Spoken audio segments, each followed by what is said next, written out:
Daybill is heading to Boise. Alex Cox may have tried to murder Zulema. And Dawn Wells speaks with the behavioral panel. And don't forget Barry Morphew and Shoshone Dark. Wow, what a week.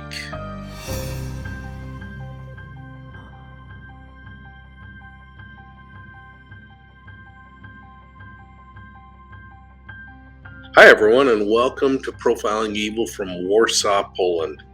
There is so much happening in true crime that we figured we better weigh in. So I'm sharing my thoughts on this snapshot of this crazy world of crime. I've got some doozies for you today, and you're going to be surprised by some of these developments and perhaps even relieved. Let's start with this week's developments on Chad Daybill. District Judge Stephen Boyce just approved the request for a change of venue in Chad Daybill's case. Now, a change of venue is a legal term for moving a trial to a new location. You see, a high-profile matter like the Daybill case gets so much attention that it could negatively impact the prosecution in the long run. In this case, a change of venue was requested to guarantee a better chance of getting a fair and impartial jury trial. Daybill's defense successfully argued that this can't happen if the case is heard in Fremont or Madison counties.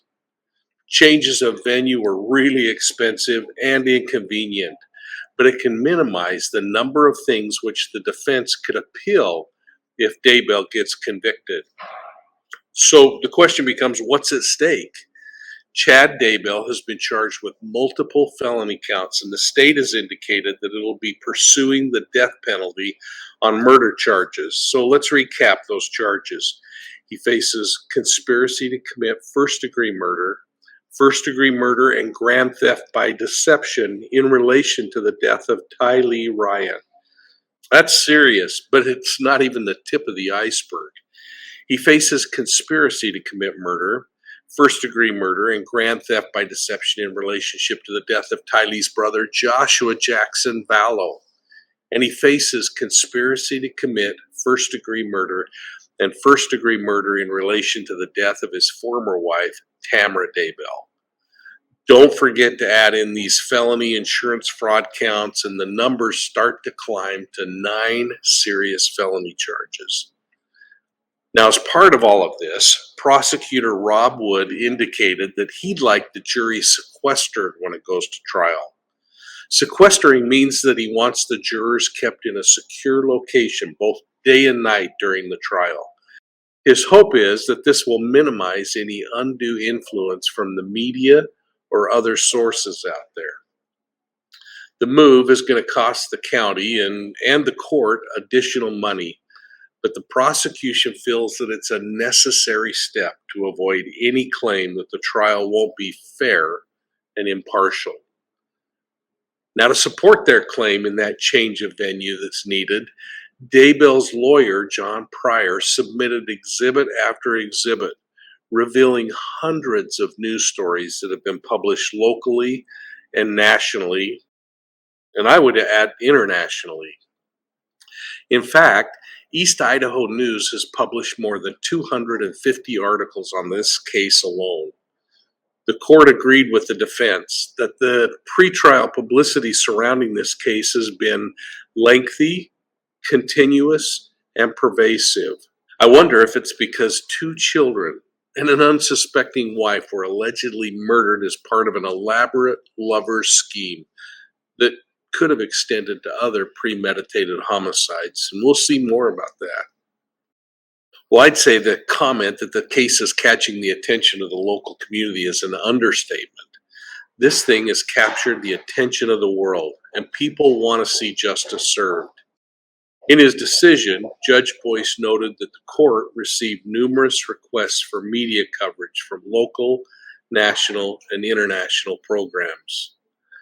The judge mentioned how some media outlets have used inflammatory terms and story titles such as, quote, "He's a liar, he's a liar." Well, Daybill's defense team also lodged concerns over local vigils and groups of people that have been putting signs on the courthouses or near locations where jurors or potential jurors could be influenced. Then they also argued that the pending court action against Chad Daybill's new wife, Lori, would also negatively impact his trial. Again, an understatement. Well, in the end, the court agreed and they moved the jury trial of Chad Daybill to Ada County, Idaho. That's where Boise is located. Now, like you, we're going to be watching this thing unfold, and we hope to see Lori Daybill eventually found competent to stand trial so that she too can have her case adjudicated before a jury of her peers. But now let's jump across state lines to Salida, Colorado, and the Morphew investigation. There are some dark new developments that are worth discussing. So let's jump into this. Many people were shocked when the 11th District Court Judge Patrick Murphy granted a bonded release to Barry Morphew after he was bound over for first-degree murder in the death of his wife, Suzanne. The $500,000 bond seemed low, and Morphew seemed prepared to put that money up immediately.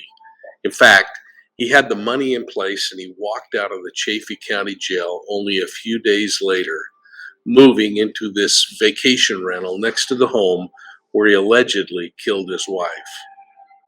So, how on earth does this happen?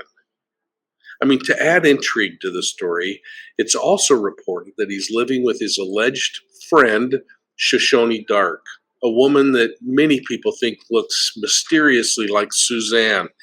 And someone said that he's been seeing and being in contact with her for many, many months. Look at this comparison. Does it make sense for anyone out there that the court would allow Morphew to move into a rental home next to the marital home that he once lived in with the woman he's accused of murdering? Well, the story gets even more interesting when we learn that the 11th District Attorney's Office also discovered that Morphew was wearing a court-ordered tracking device that couldn't accurately be tracked in that location. But why is this a recent discovery? Haven't they been saying that cellular coverage at the Morphew Puma Path home was terrible for years? That was even brought out in court. Let's see if the new court order will move Morphew from that location and improve the tracking device that he's required to wear. It's hunting season, and I believe his release doesn't include filling an elk tag. While Morphew is dealing with his new circumstances, his friend Shoshone Dark was arrested for trespassing at the Puma Path Morphew home. That's right, the new homeowner noticed Dark skulking around the property from her security cameras and observed her taking a package off the porch. The owner called the Chaffee County Sheriff's Office, who sent responding deputies who then arrested Dark on trespassing and theft charges. But that's not all, folks. Dark was then served with a temporary restraining order that expired and has since been refiled by the petitioner. The protective order against Dark is for stalking and harassing another woman and her children. The temporary restraining order was issued and Dark was scheduled to be in court this week. But in yet another surprising set of circumstances, Dark reported that she had the coronavirus disease and her case has been rescheduled for a few weeks down the road. Hopefully, the restraining order will remain in place during that waiting period. Well, that's already a bunch of stuff that we've discussed, but I gotta mention the Summer Wells case, which got a whole lot more interesting to me this week. Now, why? The team from the behavioral panel interviewed Don Wells. I was shocked he agreed to be interviewed by anyone else on YouTube, but it was nice to see Greg Hartley and Scott Rouse conducting the interview. They're pros. I also liked hearing that they're going to spend time reviewing the tapes and studying Mr. Wells' behavior during the discussion. Then, knowing they'll be discussing the findings with other experts like Chase Hughes and Mark Bowden adds credibility to their efforts. Now, their video is copyrighted, but it's available on YouTube, and I'd encourage you to watch it. In fact, here's your assignment. I want you to watch Don's behavior. I think it's pretty darn consistent. He's frank in his personal assessment of mistakes that he's made. He's angry Rightly so, with the way in which some people in social media have characterized him based on answers that he's given. He was appropriately emotional at many times. There were a few times that I thought he was overly guarded, but I'm not ready to weigh in on why that impressed me necessarily. It was interesting to observe how his recollection was spotty when it comes to things that he and Candace were discussing. I also found it interesting that he hasn't varied much from his personal theory of what might have happened. And I thought he explained his criminal history very well. Well, you might find it interesting that as you listen to his discussions about these claims of abuse made by his family, which according to him have been since retracted, that he has some interesting comments. I'd like you to watch his eyes in particular as the questions became a little more prescriptive. Watch his eyelid movement and the pauses when he answers both yes and no questions, especially as the questions become more weighty. It's going to be really interesting when the behavioral panel reacts to the interview. They've been able to do something I haven't. They sat face to face with Don and they interviewed him. Face to face provides so much more information than an interview over voice or video. Then I'm going to ask you the same question I've asked before. Is it appropriate for YouTubers to inject themselves into the midst of a criminal investigation, especially one that deals with the disappearance of a child? I'm going to be looking for your comments below. Now, before we wrap up this overview, I want to chat quickly about Brian Laundrie's investigation and search. It appears that Mother Nature is helping a little in that case. Word on the street is that the water levels in the preserve are receding, and many more areas are accessible now to search. That could be a double-edged sword, though, since it could create more escape routes. In fact, if Laundrie's there. Now, there are multiple theories and multiple searches going on. Police are focusing on the reserve and a small piece of land next to the reserve. Then you have Dog the bounty hunter who thinks Laundrie's further north inside or near Fort DeSoto. And don't forget the witness who swears he saw Laundrie in North Carolina on the Appalachian Trail, or the individual who is convinced Laundrie was in Montreal, Canada last week. While all of this is happening, Northport police are reporting that they were in fact surveilling Brian Laundrie before he disappeared. Well, if that's true, what happened? Did he break their cover and masterfully pull off one of the best getaways in history? So here's the question I've had for several weeks on this case, and I'm going to pose it to you. First, a statement. We know that Gabby's gone. Her body's been recovered. Now the question. Would Laundrie be easier to capture if we weren't looking so hard? I'm serious.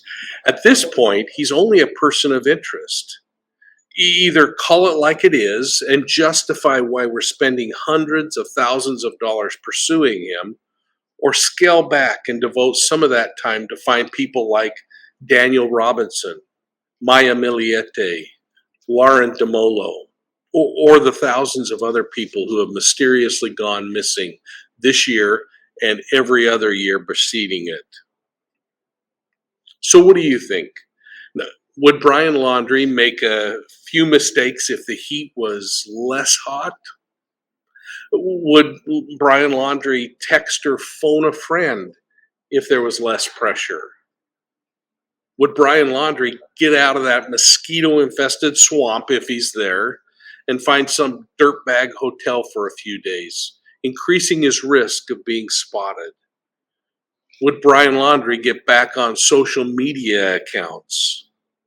Now, I'm going to look for your comments below on this issue and the other cases that I've talked about today. And I want to end by thanking you from Warsaw, Poland. I'm conducting this discussion from inside my hotel as I get ready to go into Old Town Poland for some meetings and some little R&R. So hey, please take a moment, hit that like and the subscribe button. Ring the bell so that you get all of our notifications on videos like this one.